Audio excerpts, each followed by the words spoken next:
शान मदीने वारे जो मां कीअं समाया लफ़्ज़न में।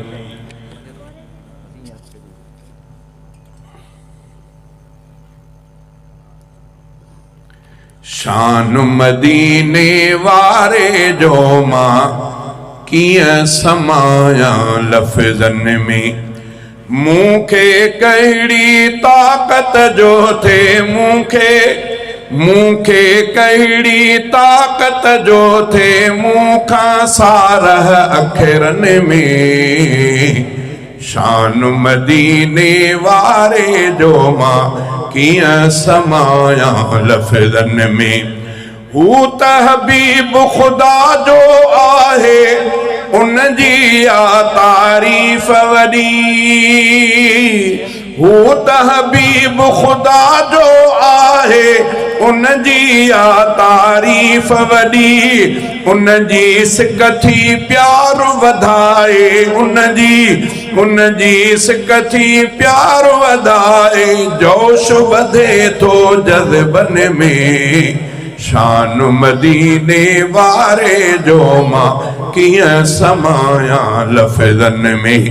मूंखे कहिड़ी ताक़त जो थे मूंखां सारह अखरनि में। शान मदीने वारे जो मां कीअं समाया लफ़्ज़न में। उनखे नुबूवत मालिक बख़्शी दुनिया जे हर ज़र्रे ते।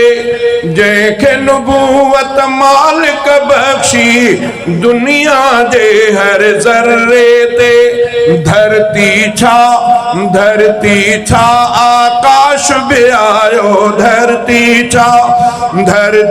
छा आकाश बि आयो पैगंबर जे क़दमन में।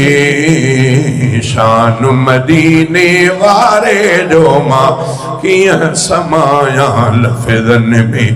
मूंखे कहिड़ी ताक़त जो थे मूंखां सारह अखरनि में।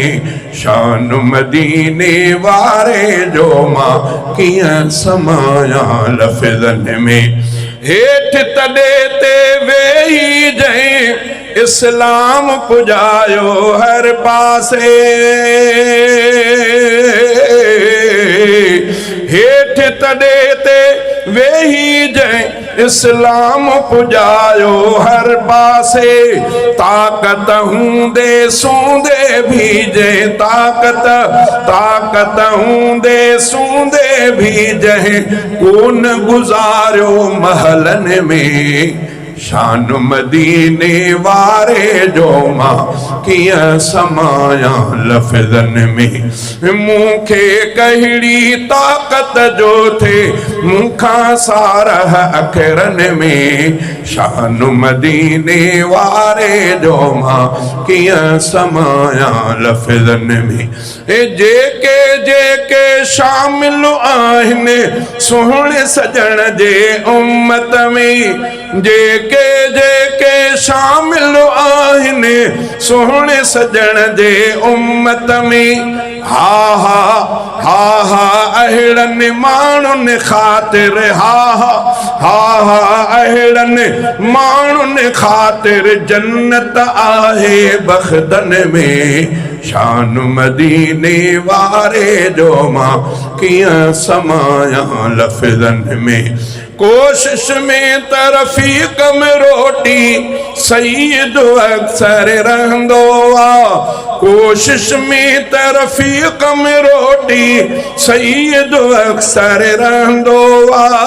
पाक पीरीअ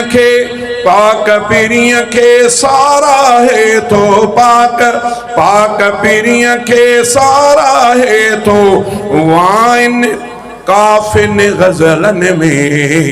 शान मदीने वारे जो मां कीअं समाया लफ़्ज़न में।